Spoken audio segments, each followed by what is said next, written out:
সুন্দর হয়েছে চিংড়ি মাছের মালাইকারিটা। আর এই মালাইকারিটা খেতেও কিন্তু ভীষণই ভালো হয়। নমস্কার, বাঙালির পেটপুরা চ্যানেলে আপনাদের সকলকে জানাই স্বাগত। আমরা কিন্তু অনেকেই চিংড়ি মাছ খেতে ভীষণ পছন্দ করি। আজকে আমি চিংড়ি মাছের সাবেকে একটি রেসিপি তৈরি করে শেয়ার করব। আর এই রেসিপিটা কিন্তু ভীষণ লোভনীয় একটা রেসিপি, আর বাচ্চা থেকে বড় সকলেরই কিন্তু ভীষণ পছন্দ হবে এই রেসিপিটা। তাহলে বন্ধুরা দেখে থাকুন আমি চিংড়ি মাছের রেসিপিটা কীভাবে তৈরি করছি। আজকে আমি চিংড়ি মাছের সাবেকি যে রেসিপিটা তৈরি করব সেটা হলো চিংড়ি মাছের মালাইকারি। তার জন্য আমি 500 গ্রাম বড় বড় সাইজের দেখুন চিংড়ি মাছ নিয়েছি। মাছগুলো আমি কেটে ধুয়ে পরিষ্কার করে নিয়েছি। মাছের যে লম্বা লম্বা পাগুলো থাকে সেগুলো আমি ফেলে দিয়েছি, কেটে সুরগুলো ফেলে দিয়েছি, কিন্তু গায়ের যে খোসাগুলো হয় সেই শক্ত খোসাগুলো কিন্তু আমি ফেলে দিইনি। এই শক্ত খোসাগুলো যদি ফেলে দেওয়া হয় তাহলে মাছগুলো দেখতে কিন্তু অনেকটাই ছোট লাগে, আমার কাছে ঠিক ভালো লাগে না। এই জন্য আমি খোলাগুলো রেখে দিয়েছি। আর মাছের মাথার দিকটা একটু নোংরা থাকে, কিন্তু তার জন্য আমি এরকম ফুটো করে মাথার ভিতরে যে নোংরাটা থাকে সেটাও আমি বের করে নিয়েছি। দেখুন, এবার প্রথমে আমি এই চিংড়ি মাছগুলোর মধ্যে নুন আর হলুদ মাখিয়ে নিচ্ছি।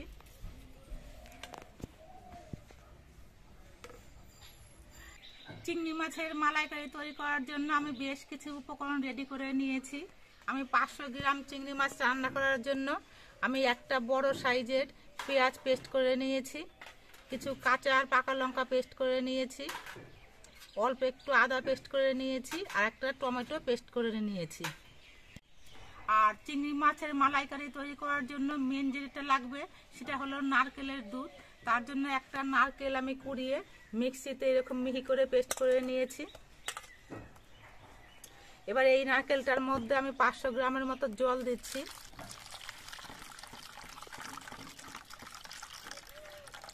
পাঁচশো গ্রামের থেকে একটু কম দিলাম। এবার একটা ছাঁকনি নিয়েছি, এই ছাঁকনিটা দিয়ে আমি নারকেলটা ছেঁকে নিচ্ছি। তৈরি হয়ে গেল আমার নারকেলের দুধ। মালাইকারি তৈরি করার জন্য কিন্তু এটা অবশ্যই লাগবে।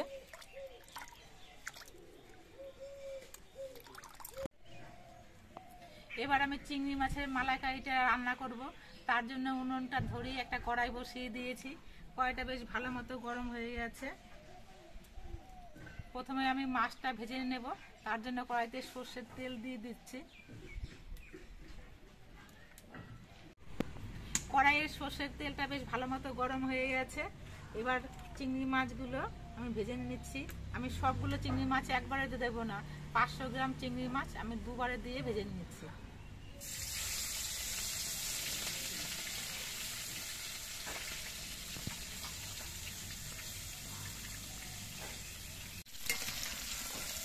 চিংড়ি মাছ কিন্তু খুব কড়া করে ভাজার প্রয়োজন নেই, একটু হালকা করে আমি মাছগুলো ভেজে নেব।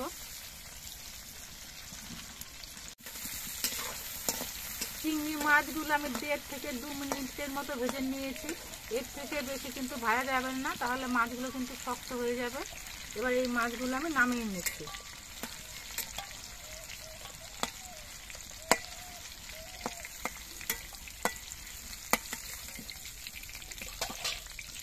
বাকি মাছগুলো ভেজে নিচ্ছি।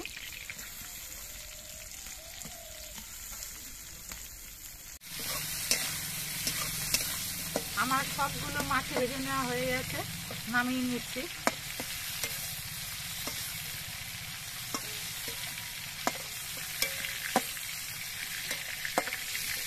মাছটা ভাজার পর কড়াইতে তেলের পরিমাণটা কিন্তু অল্প আছে, তার জন্য কড়াইতে আবার একটুখানি আমি তেল দিয়ে দিচ্ছি। এবার এই তেলের মধ্যে দিচ্ছি 2টো তেজপাতা, আর দিচ্ছি কয়েকটা গোটা গরম মশলা। এর মধ্যে এলাচ, দারচিনি, লবঙ্গ সবকিছুই আছে। এবার এই মশলাগুলো একটুখানি সময় ভেজে নিতে হবে।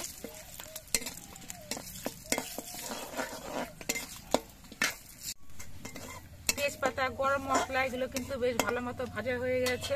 এবার এর মধ্যে আমি পেঁয়াজের পেস্টটা দিয়ে দিচ্ছি।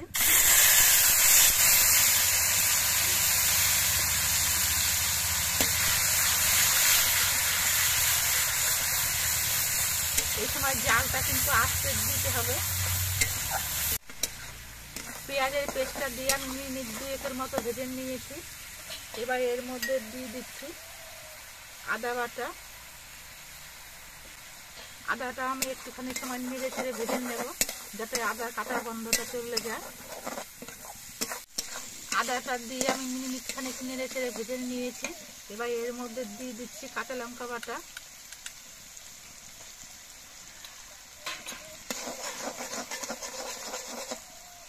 আর দিয়ে দিচ্ছি টমেটো পেস্ট।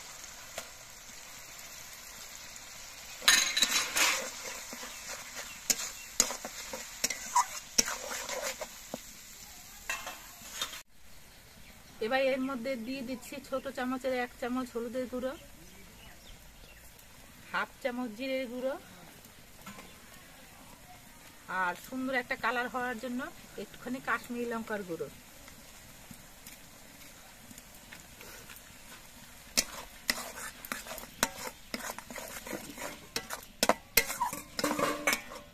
এবার এর মধ্যে অল্প একটু নারকেলের দুধ দিচ্ছি। নারকেলের দুধটা দিয়ে আমি কষাবো, এর মধ্যে এক্সট্রা কোনো জল দেবো না। এবার কিছুক্ষণ জাল দিয়ে মশলাগুলোকে কষিয়ে নিতে হবে। মশলাগুলো কষানোর সময় আমি দিয়ে দিচ্ছি পরিমাণ মতো নুন।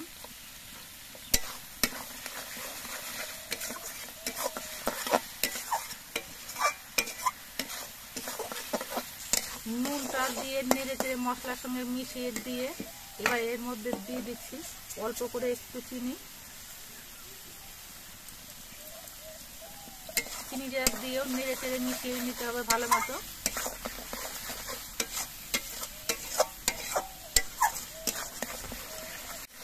মশলাগুলো আমি 3-4 মিনিটের মতো কষিয়ে নিয়েছি। মশলা থেকে দেখুন তেল ছেড়ে দিয়েছে। এবার আমি যে নারকেলের দুধটা করে রেখেছিলাম সেই নারকেলের দুধটা দিয়ে কিন্তু আজকে আমি ঝোলটা দেবো, আর এক্সট্রা ঝোল দেবো না।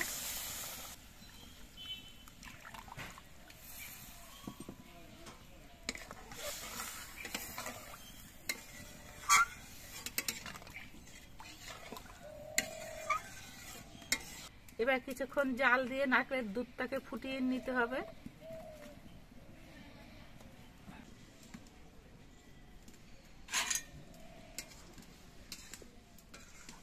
নারকেলের দুধটা ফুটে ওঠার পর এর মধ্যে ভেজে রাখা চিংড়ি মাছগুলো দিয়ে দিচ্ছি। চিংড়ি মাছটা দিয়ে নেড়ে চেড়ে দিয়ে একটা ঢাকনি দিয়ে ঢেকে দিচ্ছি। মিনিট 2-1 পর আমি ঢাকনিটা খুলে নিচ্ছি, আর চিংড়ি মাছগুলো আরেকবার নেড়ে চেড়ে দিচ্ছি। চিংড়ি মাছের ঝোলটা কিন্তু এখনো একটু পাতলা পাতলা রয়েছে, তবে চিংড়ি মাছের মালাইকারি কিন্তু একটু গ্রেভি গ্রেভি হলেই খেতে বেশি ভালো লাগে। এই জন্য ঝোলটা কিন্তু আরো কিছুক্ষণ জাল দিয়ে আমি শুকিয়ে নেব। এবার জালটা একটু বাড়িয়ে দিচ্ছি, তাহলে ঝোলটা খুব তাড়াতাড়ি গ্রেভি গ্রেভি হয়ে যাবে। আর কিছুক্ষণ বাদে কিন্তু নেড়ে দিতে হবে, নাহলে কিন্তু আবার নিচে লেগে যেতে পারে, তাহলে চিংড়ি মাছের টেস্টটা কিন্তু একেবারেই নষ্ট হয়ে যাবে। এই জন্য কিছুক্ষণ বাদে বাদে কিন্তু নেড়ে দিতে হবে। ঝোলটা কিছুক্ষণ ফুটিয়ে নেওয়ার পর দেখুন ঝোলটা কিন্তু অনেকটা গ্রেভি হয়ে গেছে, আর এই গ্রেভিতে কিন্তু ভাত মাখিয়ে খেতে ভীষণই ভালো লাগবে। আমার চিংড়ি মাছের মালাইকারিটা প্রায় তৈরি হয়ে এসেছে। এবার এর মধ্যে দিয়ে দিচ্ছি অল্প করে একটু গুঁড়ো গরম মশলা,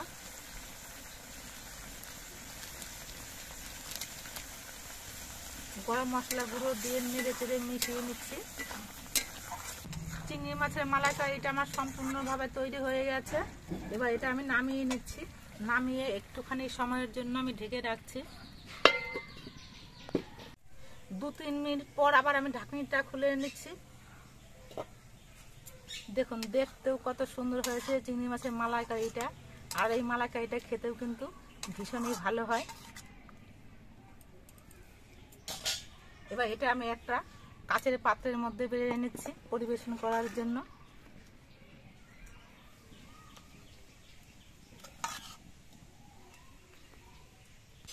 আপনারা দেখতে পেলেন আমি কিভাবে চিংড়ি মাছের মালাইকারিটা তৈরি করলাম। আমার রান্নার পদ্ধতিটা যদি আপনাদের ভালো লাগে, আপনারা বাড়িতে এভাবে চিংড়ি মাছের মালাইকারি তৈরি করে খাবেন, বাড়ির প্রিয়জনদের স্পেশাল দিনে এইভাবে মালাইকারি তৈরি করে খাওয়াবেন, দেখবেন প্রিয়জনরা কিন্তু ভীষণ খুশি হবে। আর আমাদের ভিডিওটা আপনাদের কেমন লাগলো, যদি ভালো লাগে ভিডিওটিতে একটি লাইক দেবেন, নতুন বন্ধু হলে চ্যানেলটিকে সাবস্ক্রাইব করে দেবেন। সকলে সুস্থ থাকবেন, ভালো থাকবেন, দেখা হবে পরবর্তী আরেকটি ভিডিওতে।